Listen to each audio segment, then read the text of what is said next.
오늘은 죽음이라는 어둠을 뚫고 생명의 빛으로 다시 일어난 부활 주일입니다.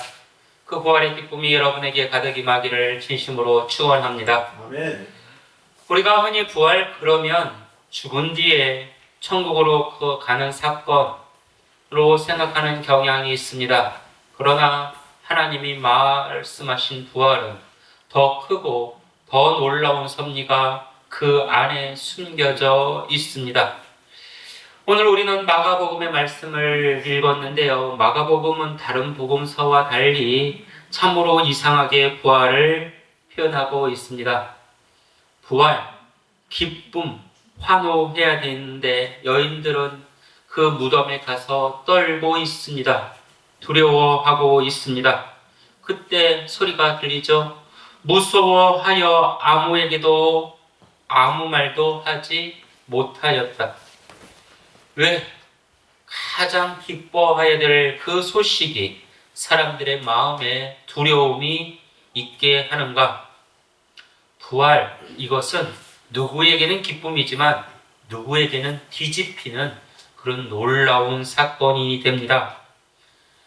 예수님을 죽인 사람들은 십자가 죽음 끝 그랬어요. 그러나 예수님께서 부활하셔서 그들의 생각을 뒤집어요. 결국 하나님의 일을 하는 사람이 부활한다라는 거예요.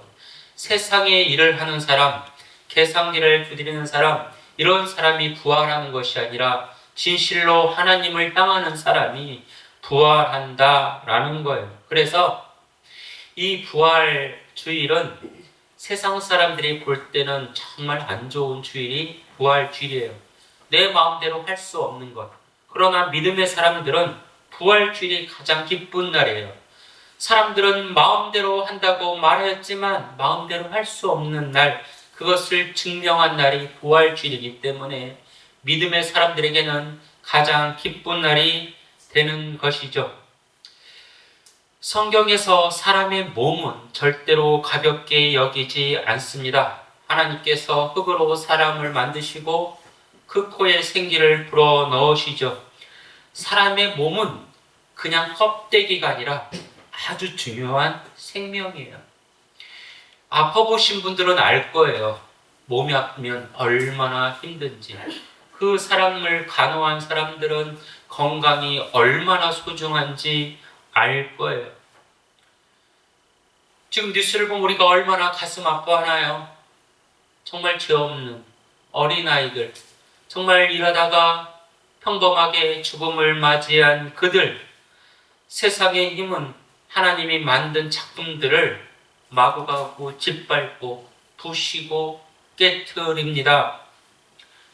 너무나 가슴 아픈 일이죠. 하나님은 그 사람들을 가만히 두지 않는다는 거예요.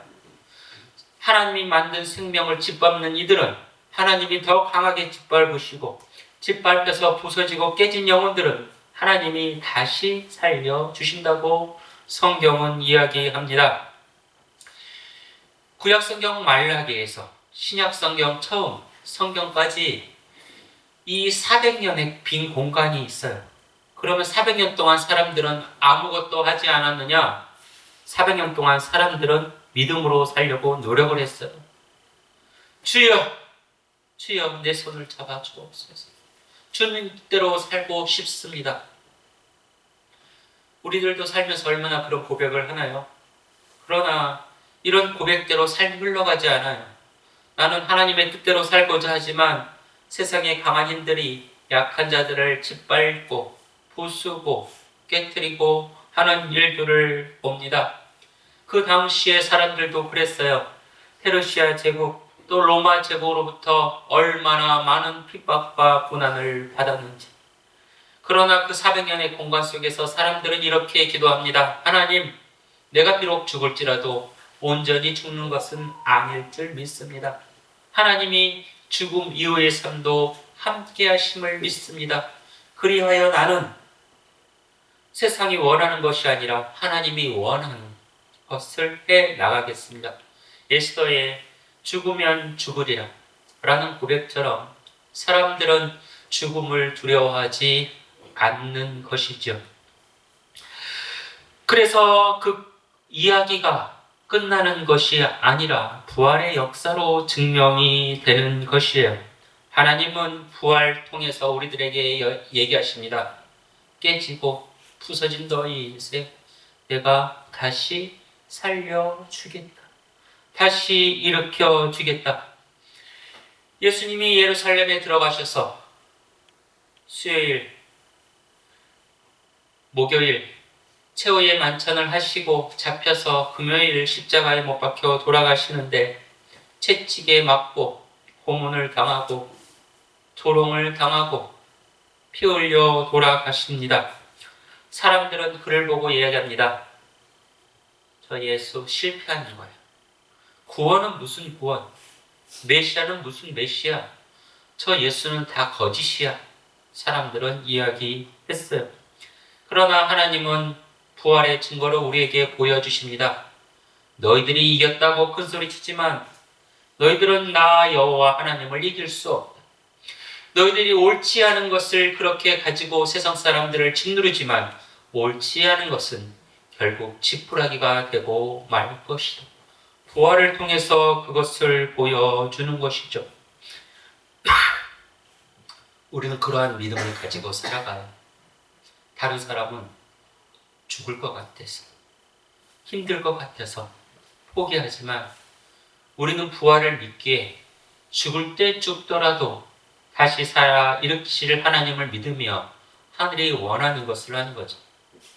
상대가 원하는 것을 하는 것은 절대로 부활신앙이 아니죠. 내가 원하는 것을 하는 것도 부활신앙이 아니에요. 부활신앙은 하나님이 원하시는 것을 하는 것이 부활신앙이에요. 내가 비록 힘들지라도, 내가 좀 불편할지라도 하나님의 일을 하는 것, 이것이 진짜 부활신앙이다. 우리는 이렇게 고백할 수가 있습니다. 하나님께서는 우리를 다시 일으켜 세우시기에 우리는 넘어지지 않습니다. 예수님을 사랑한 막달라 마리아, 그리고 또 마리아 살로메가 무덤에 도착했을 때 무덤은 텅 비어 있어요. 이때 천사가 말합니다. 그가 살아나셨고 여기 계시지 아니하니라. 여기 계시지 아니하니라. 무덤이 빈 무덤인데 없다가 아니라 하나님이 그를 일으켜 세우셨다, 이렇게 얘기해요. 태초에 하나님께서 혼돈과 공허 속에서 생명을 만든 것처럼 이 로마의 시대에서 하나님은 예수의 생명을 다시 일으켜 세우셨다. 다시 새로운 창조가 시작된 것이다. 예수를 믿을 때 너는 창조의 몸이 될 것이다 라는 것이죠. 살다 보면 사람들은 이런 고백을 해요.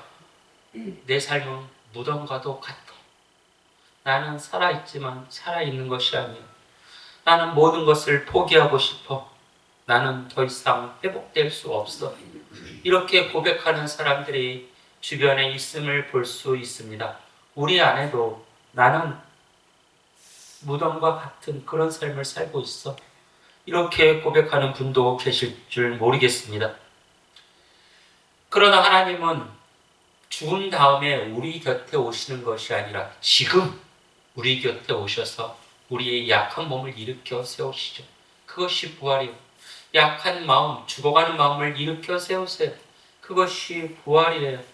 우리 교회를 일으켜 세우시는 것, 우리 교회가 부활되는 것이죠.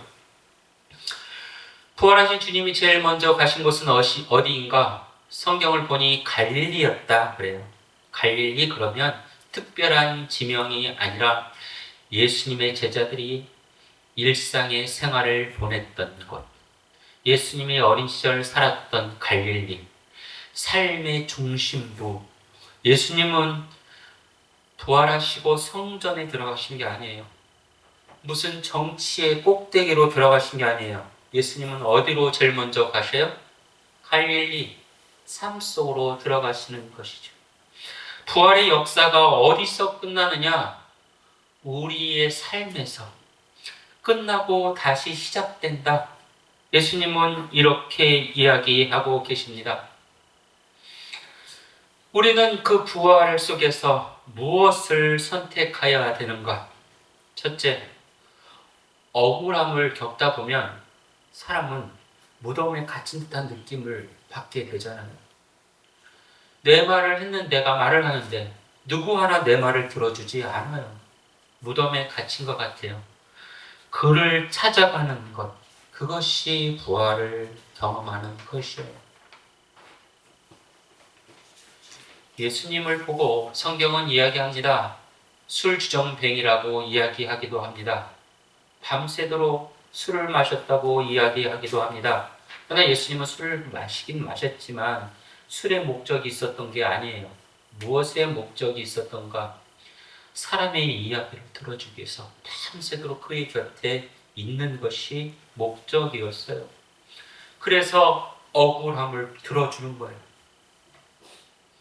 사람들이 너 그것이 잘못이야. 그렇게 하면 안 돼. 이렇게 고쳐야 돼. 이렇게 말하는 것보다 그 옆에서 그래? 그랬어? 그랬었구나 하고 2시간, 3시간, 4시간 한없이 들어줄 때 그 마음이 치유가 되는 것이지요. 우리는 지적하기는 좋아해요. 그런데 우리의 들어주는 귀는 점점 작아가고 있습니다. 정말로 상대의 부활을 원하면 상대가 억울할 때 그 억울한 이야기를 토를 달지 말고 들어주는 그 마음을 가져야 합니다.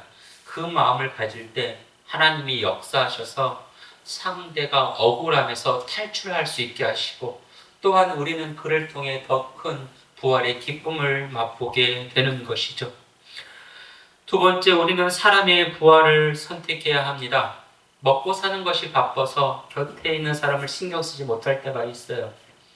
많은 가장들이 그럽니다. 30대, 40대 가족들을 먹여 살리느라 너무 바빠서 가족들을 신경 쓰지 못하였다.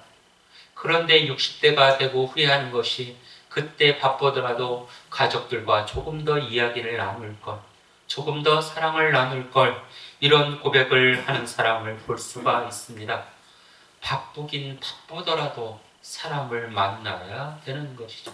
사람을 만날 때 그 사람에게 부활의 기쁨을 우리들은 선물로 줄 수 있습니다. 세 번째, 생명의 부활을 선택해야 되는데요. 사람은 살다 보니 어느 순간 내가 조금 더 해야지, 내가 조금 더 가져야지, 내가 조금 더 편해야지, 내가 승리해야지, 내가 쟁취해야지, 이런 마음을 어느 순간 갖게 돼요. 조카들을 보면, 어린 초등학교 다니는 조카들을 보면 내가 더 가져야지 이렇게 하지 않더라고요. 그런데 사람들은 나이가 들면 이상하게도 내가 더 가져야지, 내가 더 인정받아야지, 내가 더 승리해야지, 이런 마음을 갖고 있습니다. 그 마음을 내려놓는 것이 진정한 부활의 기쁨이죠.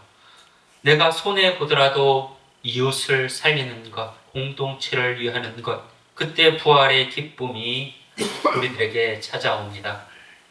울들모 이야기를 제가 자주 드리는데 울들모 물살이 얼마나 세요. 그러나 그 물살 아래에 생명이 움직여요. 이 물살은 생명을 죽이려는 물살은 아니에요. 아무리 세상에 물살이 거세더라도 생명을 살리는 물살이 되어야 된다. 성경은 우리들에게 가르쳐 주고 있습니다. 부활주일 우리들에게 주는 메시지는 확실합니다. 박제된 교리를 믿고 따르지 말고 진짜 부활을 믿어라. 너희가 교회를 다니면 너희 얼굴에 기쁨이 넘치고 그 기쁨이 이웃에게 전달돼 예수의 생명이 넘치는 삶이 되어야 한다라는 것이죠. 오전 8시 40분 교회차를 타고 명랑대척 교회에 갔습니다. 명랑대척 교회에 가서 짐을 다 풀어놓으니 사병들이 이야기합니다. 목사님, 웬 떡이에요? 웬 과자예요? 웬 음료예요? 아, 부활주일이네요. 이런 이야기를 합니다. 이 친구들에게 제가 전합니다. 부활의 진짜 기쁨은 나눌 때 있는 것이다. 너희들이 더 먹으려고 하면 부활의 기쁨이 있을 수가 없다. 여기 예배 나오지 않지만 지금 쉬고 있는 저 생활관에 있는 사병들과 같이 나누어 먹어라. 그러면 부활의 기쁨이 넘칠 것이다. 제가 오늘 이 말을 전하고 왔습니다. 부활주일 단지 1년에 하루 특별한 주일이 아니라 매일매일 우리 삶 속에서 부활이 일어나길 바랍니다. 죽음의 그 상황이 모두 해결되길 바라요. 육체의 약함이 모두 해결되길 바라요. 하늘의 기쁨이 우리 안에 충만하여 성령의 역사를 통해 영육간에 강건하기를, 영육간에 부활하기를 진심으로 축원합니다. 기도드립니다. 주 우리 아버지 하나님, 감사드립니다. 우리에게 죽음이 끝이 아닌 부활이 있음을 알게 하여 주심에 감사를 드립니다. 주여, 우리는 부활을 믿기에 일상의 삶에 더욱 충실하고 더욱더 하나님 앞에 겸손하고자 합니다. 주여, 우리를 붙잡아 주옵소서. 죽으면 죽으리라는 그 말씀을 붙들고 죽음을 두려워하지 않고 하늘의 뜻을 이루는 우리가 되게 하여 주옵소서. 우리 삶에 늘 부활의 기쁨이, 부활의 영광이 넘치게 하여 주옵소서. 예수님의 이름으로 기도드립니다. 아멘.